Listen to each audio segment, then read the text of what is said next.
Today we're talking about characterization. It's very important in a story. You need to know and understand who your characters are and what their personalities are like to make them stand out from each other and, be unique. And oftentimes, the simpler the story, the simpler the characters, so things don't just get bogged down in complex webs of character motivations. But sometimes, even the most iconic and memorable characters aren't always as simple as you might expect. As an example, Son Goku in Dragon Ball, commonly known as the archetypical shonen hero, his character actually isn't as consistent as you might expect. And to talk about this with me, we have a special guest. None other than the edgelord himself, Mr. Hail Zeon. Gabby, you're putting way too much thought into this. I mean, it's a stupid show about guys punching each other. That's all people care about is the punching. Nobody cares about things like character. They just want to see punching. Oh, well, I mean, someone has to do it, okay? Someone's got to be that guy, and if the people who want to watch and that guy has to be a girl. Because no one else is going to sack up and do it, damn it.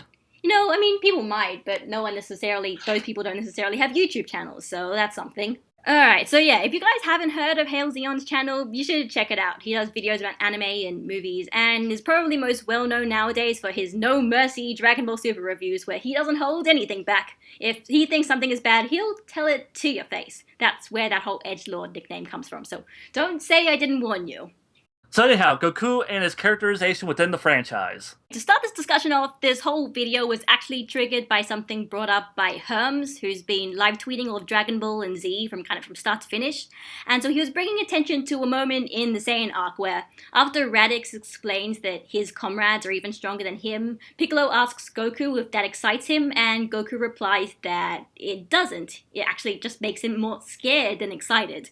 And I just found that so interesting because even by the end of the arc, Goku becomes known for getting excited about fighting strong opponents.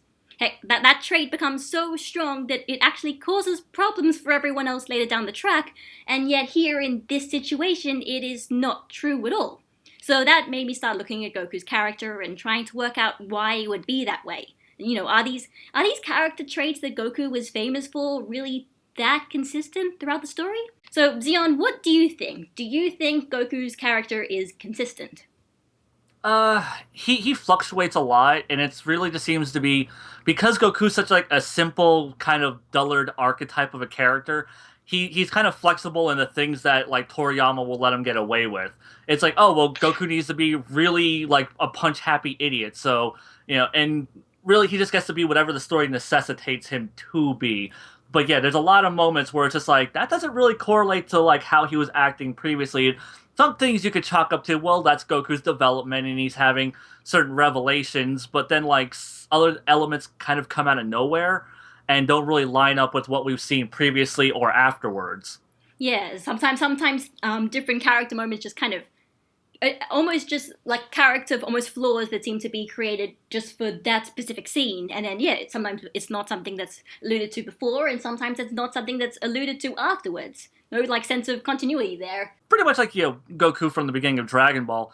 He's just really simplistic. He doesn't have any kind of worldly knowledge, and he doesn't seem to have any qualms about killing people. That's one thing about Goku. He has no issues. Goku has no fucking issues with just stone cold killing people. Hell, I think the only reason he didn't eat oolong is because he didn't think he'd taste good. No, he didn't eat turtle because he think he wouldn't taste good.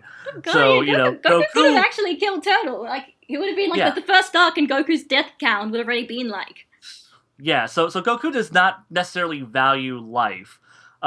We get to the tournament, still kind of progressing. Goku's just really just kind of learning more things. He has a better understanding of the world, and then that really comes full circle. I say by the Red Ribbon Army arc, where he actually explores the world on his own and kind of gains a better understanding of it. But as far as moral things and just kind of his character, once again, Red Ribbon Army arc, we see him take out jets and things with Red Ribbon Army soldiers in them. He kills Tao Pai Pai, whether it was inadvertently or not. He didn't seem to care one way or the other that he had killed a man. and then as far as Officer Black, he just straight up murders him. That guy was running away. He was running for his life, and Goku jumped through his mech and blew him to pieces. I mean, like, Goku to be didn't have fair, to kill there, him. like, yeah, like, to be fair, there, I feel like, it's not necessarily Goku's, like, actually trying to, okay, I'm going to kill you now, it's just sort of like, you could say it was sort of Goku just trying to stop him from escaping, because I think he says, I'm not gonna let you get away, and so he just kind of, like, goes in there, and it's not necessarily his fault that he's so strong that he goes through the mech, and then that makes the mech explode. Yeah, and it's just that thing about, but like when he kills him, he just, like there's like no reaction. There's like no like, oh my god, I just took a human life that was completely like that murder was completely unwarranted of him. And he's just like, no, he's just like whatever. I saved the day. Cool. I'm gonna go eat. It's one of those things that makes you kind of almost believe the whole idea that the Saiyans are just these ruthless killers, because Kid Goku is sort of like, if you look at this carefully, you could almost say that Kid Goku's just this. Yeah, it's just this ruthless killer who's just going around murdering everyone he doesn't agree with. Yeah. And speaking of ruthless killer, I think like where he fully goes ruthless killer is when we get to the Piccolo Daimao arc. Yeah. Oh man. Goku there is just he's savage because he's going strictly after Tambourine. Like he's like that guy has killed my best friend. I am going to kill this person for what he has done. And yet somehow is still able to ride Kinto-un, but that's a conversation for another time. I never thought about that. But then again, I mean, Kinto-un's just only requirements of being pure-hearted. And as we find out later on, pure-hearted doesn't necessarily mean righteous. It just means don't be a sexual deviant, apparently. Kinto-un doesn't like touching yourself. He's got very specific standards. It's got, the magic cloud has very specific standards. But yeah, so yeah, he is completely ruthless during that. He kills Tambourine in cold blood, did not care whatsoever. When he gets to Drum, that's brutal. Yeah, he just like he crushes his head in and pops his eyeball out of the socket with a single kick. Which is like, honestly, it's probably like one of the most brutal things we see until, I mean, I guess there's Vegeta killing the Cybermen, but until like Gohan sort of like decapitating all the Cell Juniors, like all the way until Cell, like we don't really see stuff that brutal. Yeah, that is just one of his just most violent, stone cold moments. And then we get to the actual Piccolo fight, which that entire fight he went into it with the intent of killing Daimao. There was no point where he wasn't going to. Of course, then the thing with Piccolo Daimao is that, it's not necessarily him just, as opposed to like in Red Ribbon Army, where it's just sort of like, he has been killing people, but the weird thing is, like, the Red Ribbon Army isn't necessarily like, is because like he hates them so much. It's just sort of like, well, I need to get the Dragon Balls and you guys are in my way, so I might end up killing you, but maybe not, I don't know. But in Piccolo Daimao, like, he's totally like, he's actually like vengeance filled. He wants to kill Piccolo to avenge Krillin and then eventually Muten Roshi and like Chaozu. So he kills Daimao. That's like, like the straight up like he is set out with the intention of killing someone and has killed someone. Like that arc is where all that happens. Then we get to the next arc in the tournament, and he spares Piccolo. Yep. That's probably the first, like, very different interpretation of Goku that we'd seen up to that point. Yeah, and this could be just written off as Goku's development. Mostly because, Goku knows that he's linked to God. If he kills Jr., he's going to kill God, so he doesn't want to do that. So, and he knows that it'll also get rid of the Dragon Balls. So, and also, Jr. Piccolo is, he has a rival in him. And Goku's already proven to himself that he can beat Piccolo, so now he can just, now he just has like that tier to live up to. And that's where that first concept of Goku needs a rival to motivate him to get more powerful actually becomes a concept. Because, I mean, at that point, you can't use, Krillin or anything, because at that point, they were getting to the I can't really catch up club, so... Right. And Tenshinhan as well. Yeah, I mean, it's kind of appropriate because like that is the tournament where Tenshinhan gets like completely outclassed as opposed to like fighting equally. He gets pantsed. He gets literally pantsed in that tournament. Oh yeah, because Goku takes off his belt without him even noticing. It is kind of interesting that because Goku leaves Jr. alive because of this kind of idea to be a rival and have the kind of motivation. But because it is very appropriate because like. If Goku had killed Jr., then it would, like, with the status quo that the 23rd Budokai was doing, he wouldn't have had someone to motivate him anymore, like someone who would really realistically be able to be like, Goku, I am like a legitimate threat to you. So it does kind of make sense. Like it makes more sense than, if he was gonna like spare someone like Piccolo Daimao or spare like Tao Pai Pai because he thinks they're good challengers. Like he hasn't seen all of the world yet, but with Piccolo Daimao, he has kind of like seen everything the Earth has to offer. He's surpassed it all, and this guy is the only thing that's left. Yeah, Goku at this point has become literally the strongest under the heavens. Daimao is right there behind him.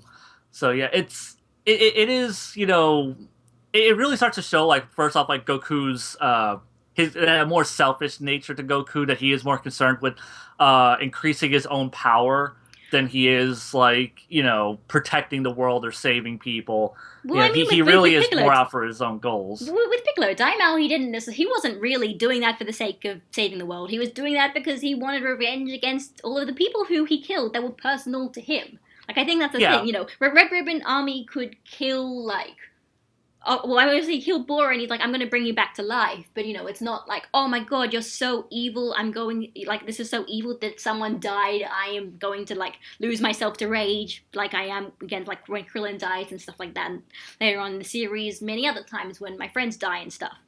But... yeah, Goku is very personally driven. He really seems to care... really when he has to witness the killing firsthand, like, or if it's someone he personally knows, that's when Goku starts getting invested. If you put him up against people like the Saiyans, it's like, oh yeah, we've slaughtered all these people. That doesn't matter to Goku until they start interfering with his life directly. They kidnap his son or kill his friends. You mess with the wrong neighborhoods. Although to be honest, when you're saying that, like, the Goku's selfish streak, I think that's kind of interesting, because then it sort of leads into the beginning of the Saiyan Arc, where honestly, Goku is acting way more selfless than he normally does. In that, when Raditz shows up, and he's like, look at me, we're a race that used to kill people, like, we just do that, so why don't you go around and kill random people? And Goku's like, no, I'd never do that, I'd rather die. But, like, I mean, maybe that was just the translation of the manga that I remember. But, yeah, like, Goku's like, no, I'd never do that. I'd never kill random innocent people just to satisfy, like, whatever you want me to do, okay? I'm not going to join you. I'm not going to go around and kill people. So that's part of the weird thing, because obviously he has killed people before, at least, like, three demons, and kind of indirectly one person, and at least one person he definitely killed Black. Like, that's like, he never came back as a cyborg, so he definitely killed Black, at least. He was super dead. So, yeah, okay, thing is, though, in Goku's defense, though, in terms of Red Ribbon Army, though, like, Goku did get confirmation, oh, these are bad people that are hurting good people. And that's all Goku needs, is, like, a motivator to fight and have no remorse for killing, it seems. It's like, oh, bad person, we go kill bad person. And so Goku's had some kind of moral compass, to some degree. Like, he doesn't have the best moral compass, but he's had a moral compass. Here, it's like where he clearly states he would not kill an innocent person.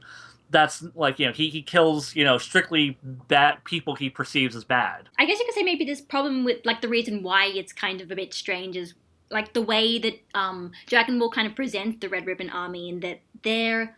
honestly, well, we know that they are evil because, I'm doing air quotes, we know they are, like, inverted commas, evil because the characters keep telling us so, and some of the, like, generals do seem to act pretty evilly, but besides that, we don't really see their reign of terror, we don't really see, like, a lot of their horrible acts that they have seemingly done.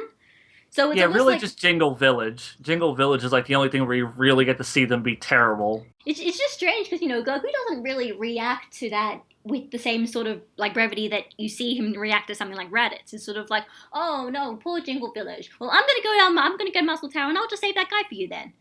He's a lot more nonchalant about it. Whereas, with Raditz, it's like, he's just like, no, blah blah blah. It's like, big emotion kind of thing. I won't let you do this sort of thing.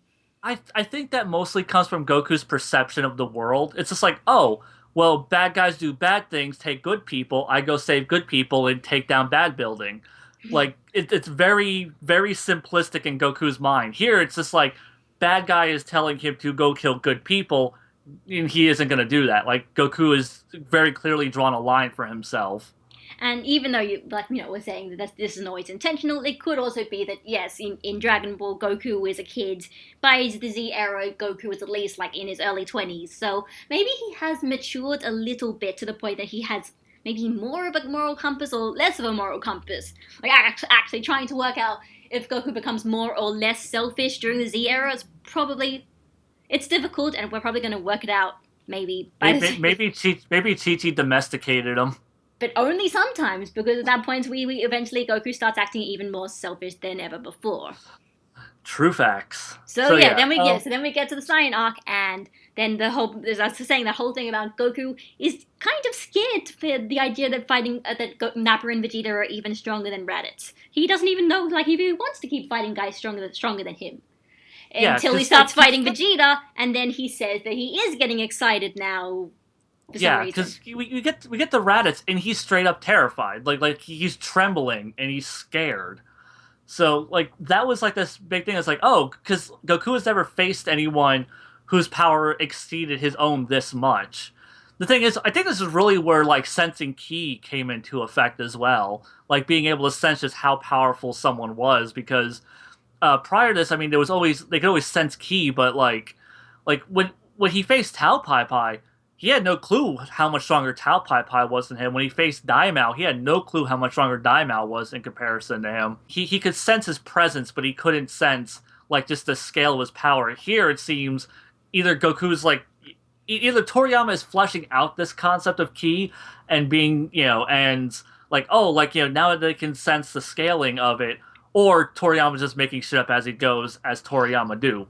To be fair, it could be either, but the whole Toriyama making things up has more evidence supporting it. But there's no conclusion here. We're not coming to any conclusions here. So anyhow, yeah. So we get the Raditz. He kills Raditz stone cold. That they're like, though he does try to give him a chance to live. Goku. It's actually Goku's first like real sign of mercy, where he didn't have like that whole thing of, well, if I kill this guy, it's going to kill this guy by association. Here, Raditz is threatening his family. He's threatening him. He's threatening his whole world and everything he holds value to. And he was going to kill him and then spares him, which is really like Goku's major first, like, okay, like, I'm going to spare you moment. It is just kind of strange, though, the fact that, Goku does kind of spare him, but then eventually that, like, backfires, and then he's like, okay, well, mercy's over, like, mercy time is over, time to kill you. It's just strange that Raditz is this character that it happens with, because it's his brother. Like, I know so many people will be like, Raditz is such a wasted character. He's Goku's brother. Like, every other character who's related to Goku is really important, and you'd think that you'd find some way to redeem them, but with Raditz, it's not the case. No. They just throw him, like, on the fire. He is done. It is a really odd use of his character, and it is kind of interesting that, like, Goku doesn't seem to learn from his experience of, oh, well, you're a really bad guy. I'm going to spare you. Oh, look, the bad guy came back to fuck me over. I guess I should learn something from that. Oh, wait, never mind. Because then we jump ahead. We get to Nappa. He had completely crippled Nappa, and that was good enough for him. And then he gets angry at Vegeta for killing Nappa. Goku's a very interesting sense of morality sometimes, where he calls other people out for doing things that he wouldn't sometimes might actually do. Yeah, once again, it's like kind of like, where Goku's own moral compass lies, where it's just like, oh, well, they're completely crippled and helpless. I'm not going to kill them. He does the same thing with the Ginyu Force, and then gets pissed off at Vegeta for killing them off. It is kind of interesting there. It's like that yeah, in both middle of the Saiyan Arc and in the middle of the Freeza Arc, Goku has that moment. But I think the interesting thing there is that it's also intercut by him letting Vegeta live in between those two moments, which is another moment of much more kind of selfishness and much more sort of like, I don't care about people, I just want to have this guy who's stronger than me live. Goku has that weird moral thing where, who he spared and who he doesn't. Then we get to, like, Vegeta, and as we pointed out before, he's really stoked to fight Vegeta. Vegeta is so much more powerful than him that the idea of fighting someone whose power exceeds his so much excites him. When normally it would scare him, but this time now it's exciting him. But the other interesting thing is that this is the moment where I think I think the story actually says that it's basically like, maybe this is my Saiyan blood. Maybe this is like, maybe it's like a genetic thing. This is why I'm getting excited. Yeah, and I feel like this is where Toriyama really starts introducing the whole idea of like the Saiyans being this kind of battle-hardened race and like that just loves fighting and combat and self-improvement and all of that. So that seems to be where, because once again we know Toriyama makes things up as he goes, and this is where a lot of Goku's character inconsistencies come from, is the fact that just Toriyama introduces an idea and then retroactively starts putting that idea in place as if it's always been there. One example I can think of actually is Zenkai, which is something that it not only is just like, it just sort of introduces kind of a power-up method, but then when Vegeta explained it, Krillin then uses that to justify how every time Goku gets beaten, he shows up stronger. Yeah, even though within those arcs, there was always a reason. Methods. Yeah, there was always a reason as opposed to genetics, but yeah. So because he had Karin's training, he had the Super God Water, and then like this time it's but now it's just like, oh, those those probably helped a little, but really it was the Zenkai boost. The moments of Goku's sort of selflessness against Nappa and against the Ginyu Force, intercut by that moment of selfishness against Vegeta. And then once we get to the fight with Frieza, I think that's when things start getting really interesting. Okay, so I do not like how the Frieza fight pans out. Like, a lot of people love that fight. I am not a huge fan of it.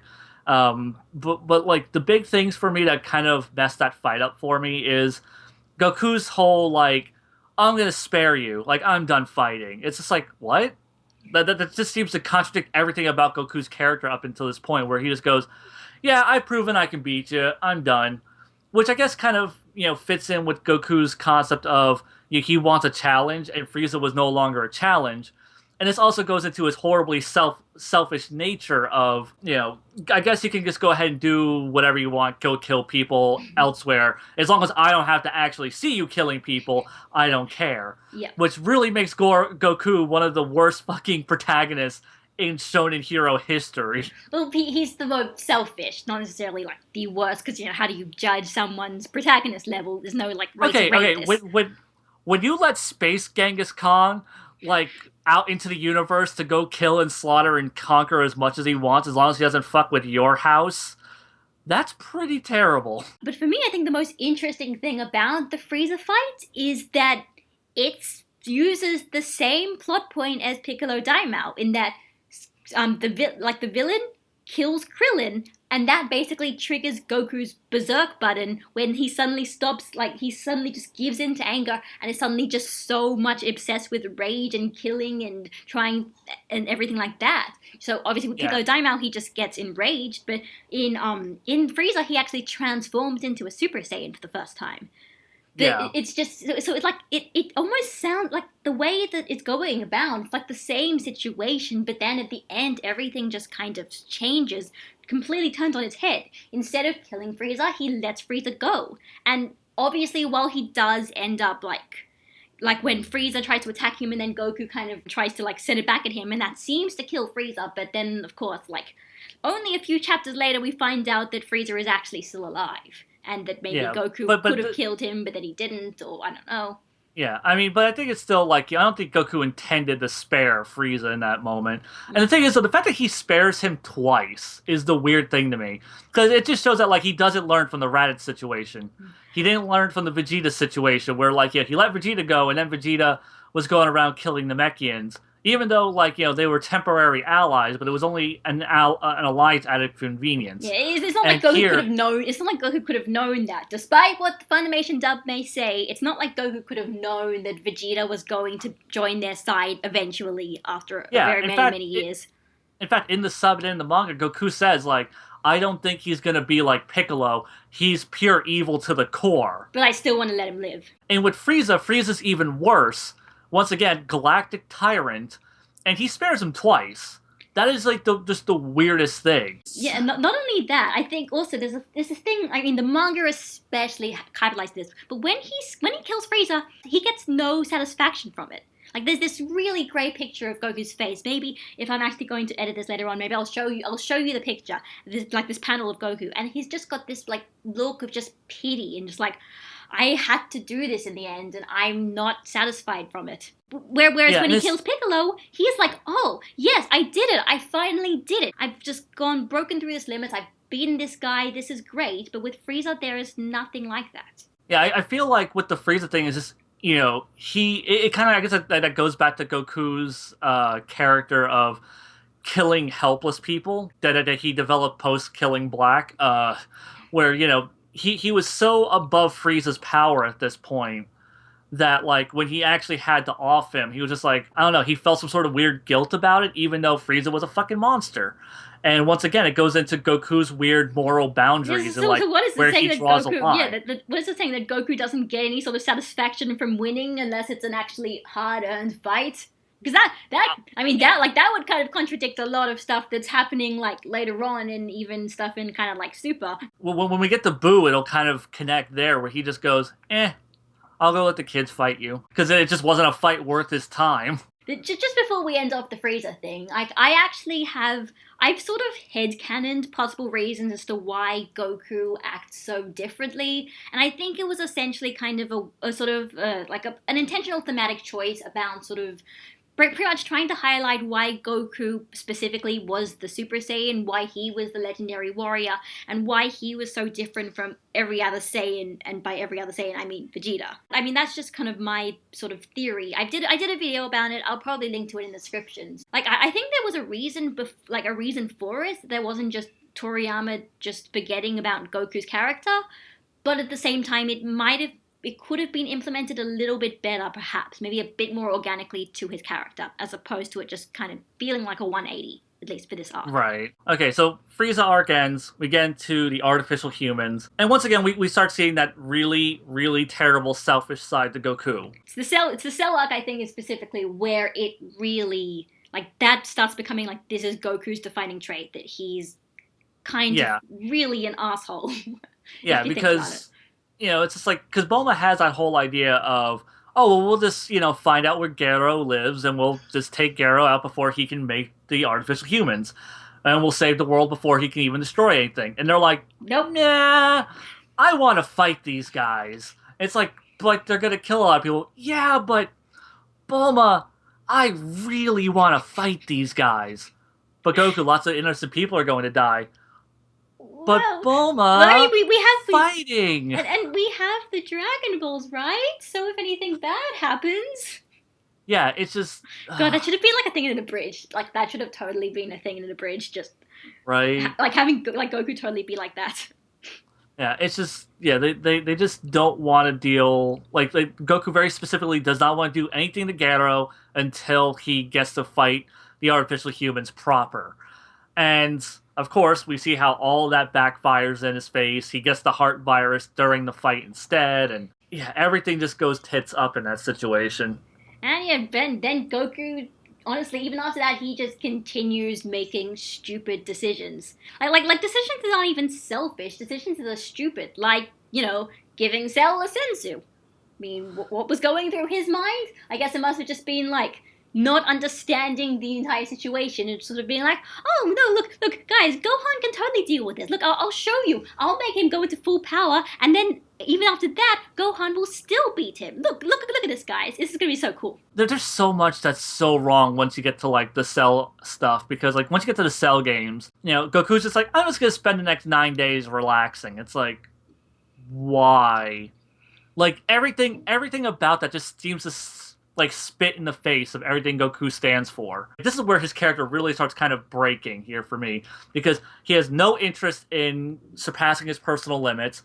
He is literally content with his son surpassing him and doing the job for him. And he just chills for 9 days because he's just, banking on his son taking care of it for him. Where I feel like everything we know about Goku, he would have gone back into the Room of Spirit and Time for another year he would have gotten the training necessary to push his personal limits and actually go toe to toe with Cell, potentially getting Super Saiyan 2 on his own before the fight, or at least raising his base power enough to where his Super Saiyan form could be more of a threat against Cell. But on the other hand, I mean, I feel like this sort of part of Goku's character, I think, is just, it was very much just felt like Toriyama sort of setting it up for Goku eventually deciding to kind of pass the torch. Like it But the probably thing is, comes, though, yeah, thing is, it though, comes from it kind of comes from nowhere, and yeah. it's very like kind of like Toriyama didn't really know how to end the arc, so he's like, let's just retire Goku. Goku will pass it on to the next generation. But I feel like that at least like there, well, it's again a complete kind of 180 again. You kind of know why it's happening. It's not just because Toriyama forgot. It was just sort of like Toriyama wanted to do this thing. He hadn't led up to it beforehand, so obviously Goku hadn't shown any signs of it. But now that the final fight was coming up, he needed to like cement that as a thing. And this really where Goku, I think this is like the big major moment where Toriyama starts fucking with Goku's character to fit the story and not letting the story fit Goku. This is like the first real major time where he just completely upends Goku's character randomly and just goes, yeah, no, Goku is like this now, even though it's the complete antithesis of everything he has represented up until this point, and everything he's going to represent after this point. And well, I mean, not actually after this point, because honestly, this whole idea about Goku just kind of being satisfied with letting other people fight and getting other people save the world besides him does keep continuing on, probably like from this point up until like pretty much almost the end of the Majin Buu arc. See, I'd argue differently because with Fat Buu, we have full-blown confirmation that he could have beaten Fat Buu. He could have. He actively chooses not to. So once again, you get into that kind of Frieza territory where it was a fight not worth his time that he was passing off because it wasn't a strong enough opponent for him. I thought Fat Buu was, the whole point was that Goku not spares Fat Buu. Goku doesn't try to finish off Fat Buu because he's like, I shouldn't even be here. This is only my one day on Earth. Everyone else needs to learn how to take care of themselves when I'm not around. If I just keep saving your problems for you, how is anyone going to learn to be independent? Which, he completely shit all over that idea by the end of that arc. But... yeah, so that is the problem. Because, I know why it happened, but the main character ping-pong 180 reversal of the Majin Buu arc led to a lot of thematic issues because everything that the story was going towards suddenly went the opposite direction within a space of around a chapter or two. Yeah. And that did lead to all of these problems. Like, this isn't just like, oh, look, Gabby's just this crazy Gohan fangirl and she just wanted him to save the day. No, this is just like, the story was going one direction and it went to another direction, and that led to a lot of issues about, especially Goku's character. The fact that during that arc, he was content with having the next generation kind of take over and save the day and everything. By the end of the Majin Buu arc, he has to come back and he's like, yeah, I'm gonna defeat Buu now because I'm gonna do that, and after that, I'm going to stay alive, and by the end of the epilogue, I'm still gonna be alive, and I'm still gonna be fighting, and end of the story, I'm still the main character now, guys. Deal with it. Yeah. I feel like the big difference, though, between the whole passing the torch thing with Cell and the whole passing the fight off in Buu is he wasn't stronger than Cell. He wasn't. Like we have confirmation of that. And he was stronger than Majin Buu. I feel like was he? Because I honestly think he he might have been kind of maybe sort of equalish at most, and then that was one of those things that Toriyama just retroactively changed during the Kid Buu fight. Like the stuff with with Super Saiyan 3. Super Saiyan 3 was obviously not a thing during the Goku Majin Vegeta fight. Obviously, retroactively, Toriyama tried to insert that in and saying that Vegeta noticed that and said that you were holding back, like after I died, that I realized you're holding back. But I think, I'm not sure, I'm not Toriyama, but I think that it wasn't necessarily an inconsistency as it was just Toriyama just sort of hinting towards something very different, and then everyone retroactively kind of looking at the beginning of the Majin Buu arc with the conception that Goku was going to defeat Buu in the end. Yeah, and okay, two things I want to say about that is, well, one, if you look at the fight itself, Goku is pretty handily whipping Majin Buu's ass. Majin Buu doesn't land a whole lot of hits on Goku. Goku is really the dominating one in that fight. Like, especially once you get to the point to where he's holding Majin Buu by his antenna and like punching him like a paddle ball. Like, like he doesn't really, one, he doesn't look like he's taking the fight that seriously, and he's just still, you know, besting Majin Buu. But the big thing about that is, even if that wasn't the case, even if Toriyama did intend at that point, by the end of the arc, he has made that the point. He has retroactively made that the point. So whether that was the concept he was going with originally, that is now what the concept has become. That he could have beaten Majin Buu. And once again, like, Toriyama, writing by the seat of his pants, has created these weird character inconsistencies with Goku. Within the actual story arc itself. With the fact that at first when he fought Fat Bill, he's like, no, I can't. I probably couldn't beat him, but even if I did, I wouldn't want to. Then only later on, he's like, oh, no, I could have. I just decided to give the kids a chance. But honestly, it wouldn't have been a big deal for me. And it was so weird for him to pass that fight off because, Majin Buu, like, he didn't have any kind of confirmation that the kids could beat Majin Buu. Well, I guess it was just his experiences with what fusion was, basically. Yeah. Like he knew about fusion, but he didn't know if the kids were going to be able to learn it, or if they were going to get killed before they could learn it, or, maybe that they, not take the fight seriously, defuse, and get killed. There's a lot of factors there. Gohan, as far as Goku knew, was dead. Yeah. So that's, it was literally down to Goten and Trunks. He was putting the entire weight of the world on their shoulders, on the shoulders of a 7 and an 8-year-old, for really no reason. Other than just, oh, Goku's passing the torch again. It's part of his character now, I guess. So I guess that is the problem. Just like, by the end of Buu, Goku's like, okay, I'm taking the torch now. I'm the main character now. I'm the guy obsessed with fighting now and obsessed with stronger opponents and stuff. And my selfish streak is also kind of coming back, sort of. And that leads to kind of the epilogue, and it also obviously leads to Dragon Ball GT and Dragon Ball Super, which both take the idea that Goku pretty much has to remain the main character. Forever, yes, forever. And even if he like dies, or like in GT, he's going to, even if he's like dead, he's going to, like, his spirit will ascend with Shenlong, and then he will just become this omnipresent god figure thing all forever. Yeah.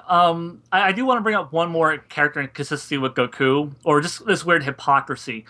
Whenever he goes to fight Kid Buu, he says that they're not going to fuse because Kid Buu isn't Kid Buu is now just pure Buu.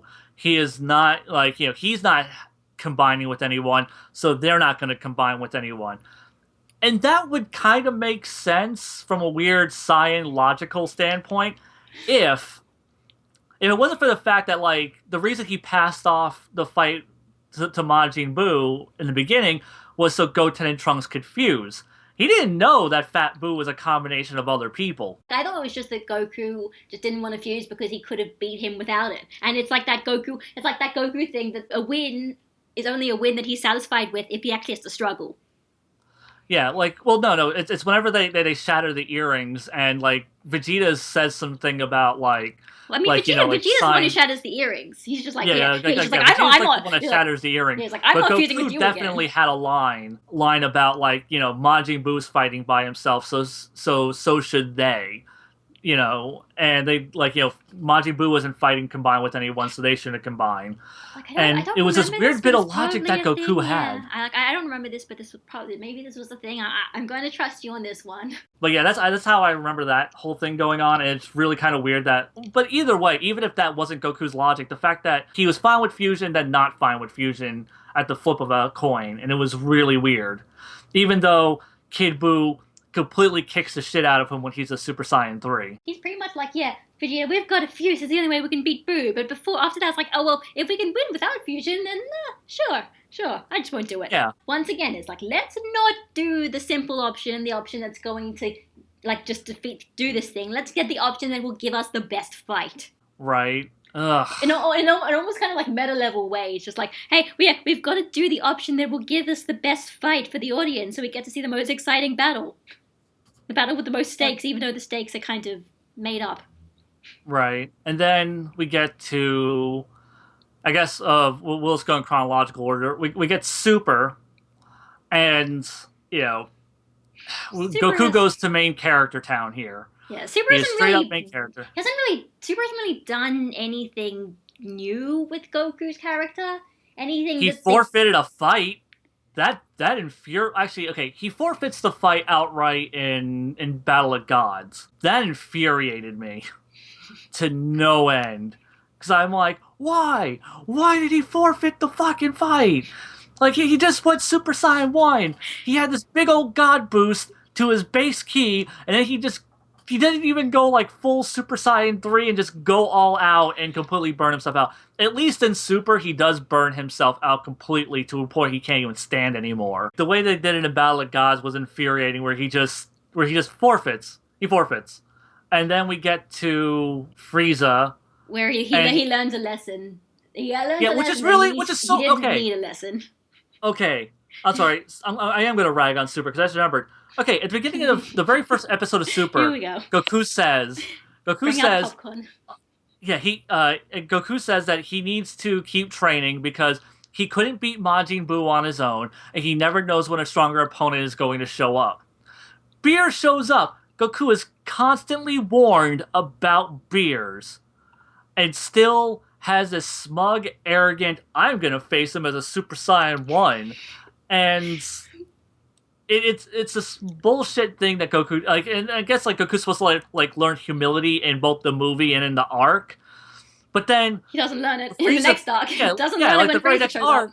Yeah, the very next arc, he's being this kind of smug douche about, like, you didn't master your transformation. You're burning off ki. Har, shot in the chest. Good job, dickbag. And then it all leading to having Whis being like, Goku, you should actually take your fight seriously and try not to get so overconfident. Which he still doesn't do because he holds back in the tournament multiple times.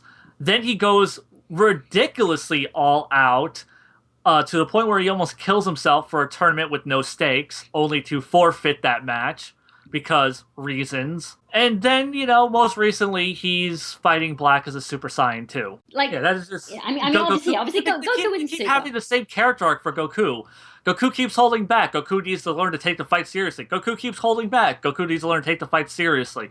And it's just this weird Richter scale of Goku just learning the exact same fucking lesson. I mean, who knows? Maybe this next arc, or another arc down the track, it will be Goku learns his lesson for good. Or get this, he learns his lesson. Next arc, forgets it and has to learn it again. Why are you so terrible? I don't know. Why was Super so terrible for 2 arcs straight? Why is Goku making the same damn mistakes 50 episodes in and 4 story arcs in? GT. Okay, so GT really... Goku is pretty much just leveled out as a character at this point. He is just the Deus Ex Machina. He shows up, gets new transformations. He's... By this point, like, Goku really is just kind of... He is the fully fleshed out Goku by the end of Z. He's a bit more childish because he has been reverted back to a child.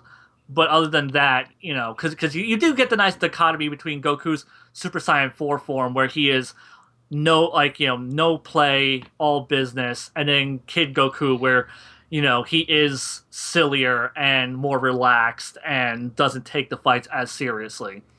So you get a dichotomy in his character there, but overall, though, that dichotomy is consistent the entire way through. Because he's basically, since it doesn't really do anything new with Goku as a result, because Goku isn't really challenged in any sort of specific way. He's not challenged by, having to pass things on to the next generation. He's not challenged by having an opponent where he might have to kill them or he might not have to kill them. He's not even challenged by having, characters...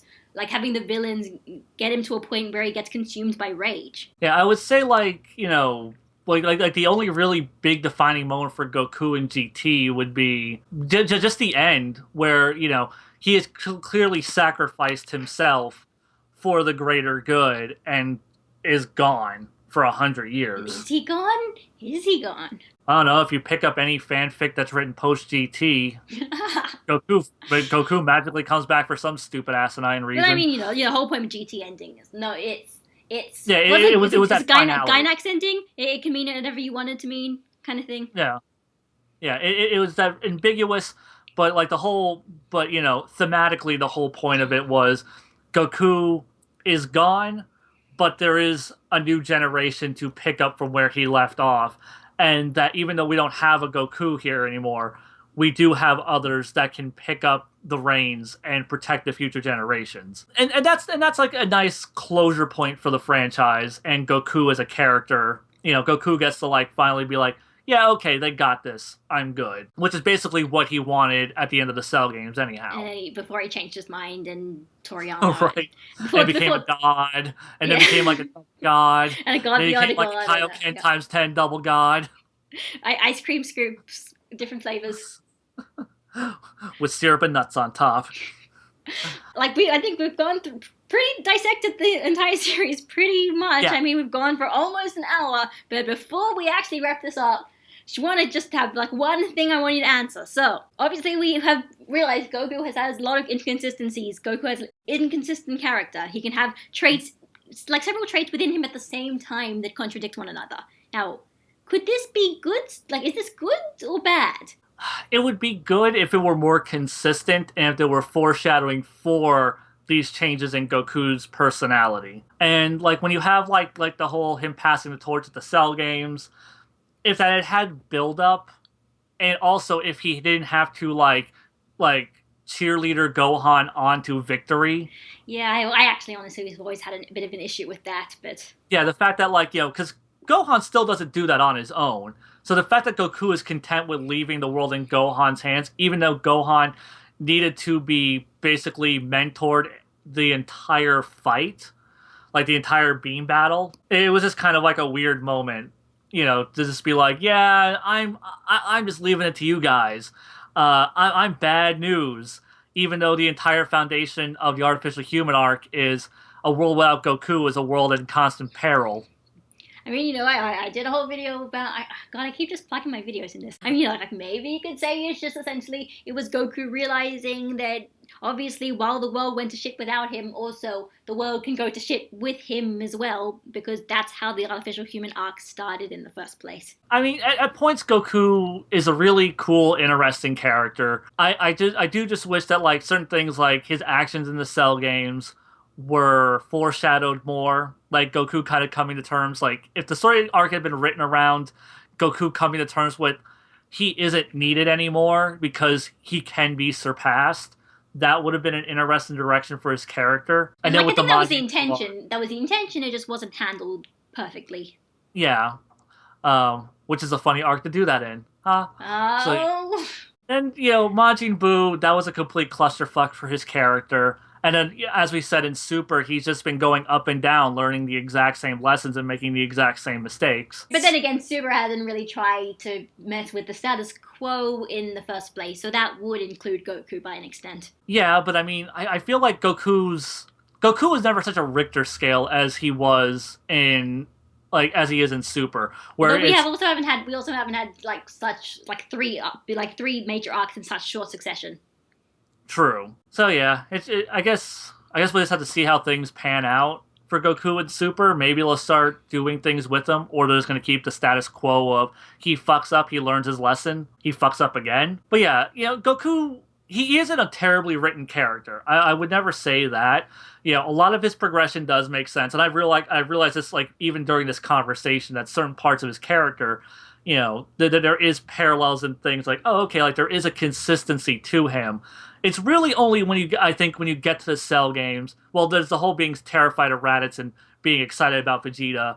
There's the Cell games and then the Buu arc. But everything else with the journey of Goku, I would say it fits a decent character arc and a narrative flow. Especially, because obviously I was going to say, a lot of people kind of complain that Goku's character is just very static and it doesn't really change very much. Whereas other characters like, Vegeta has a massive just change in character that's like kind of gradual but also very dramatic at some points. Whereas Goku is a lot more, he doesn't really change very much. But as I think if you guys actually watch like almost the entire hour of this video, I think say Goku has changed a lot. Whether those changes have actually been good or well-written or intentional at all, sometimes you can't even know for sure. We don't even necessarily know what was supposed to be happening and what they were trying to communicate. But I think in the end, The fact that Goku has just changed in sometimes in inconsistent ways, but the fact that Goku just changes like this so often, I think sometimes can lend to some of Dragon Ball's just strange charm. These characters aren't perfect, and sometimes they contradict themselves, they make mistakes, they do stupid things, but isn't that what real life is about? Real life isn't perfect, and neither is Dragon Ball. There you go. That's my conclusion. That is my conclusion. So yeah, I think we're done here. I think we're done here. So thanks for sticking. First of all, thank you to Zeon for sticking around for this long. Thank you to everyone watching and listening for sticking around for so long. I hope this video was informative. Thank you, all 5 people who are still listening. You guys are champs. Hopefully we'll get more than 5. I guess we'll see. We will see. You know, we might do some more collabs together. Me and Zeon. Yeah. Like that could be fun. Yeah, I definitely enjoyed this. It was a good back and forth conversation. You know, we brought up a lot of good points, and we kind of possibly learned more things about Goku that we never really thought about or, you know, considered about the character until hearing another person's perspective, which is always interesting. It's probably why sometimes doing stuff like this with more than one person can be very interesting that way. You guys should try it one time. Just find someone who knows something about Dragon Ball. Just talk about the series. You may learn something new like we did right now. Yep. So anyway, thank you all for watching, and I hope that you enjoyed it as much as I did. So this is Gabby, signing out, and goodbye, guys.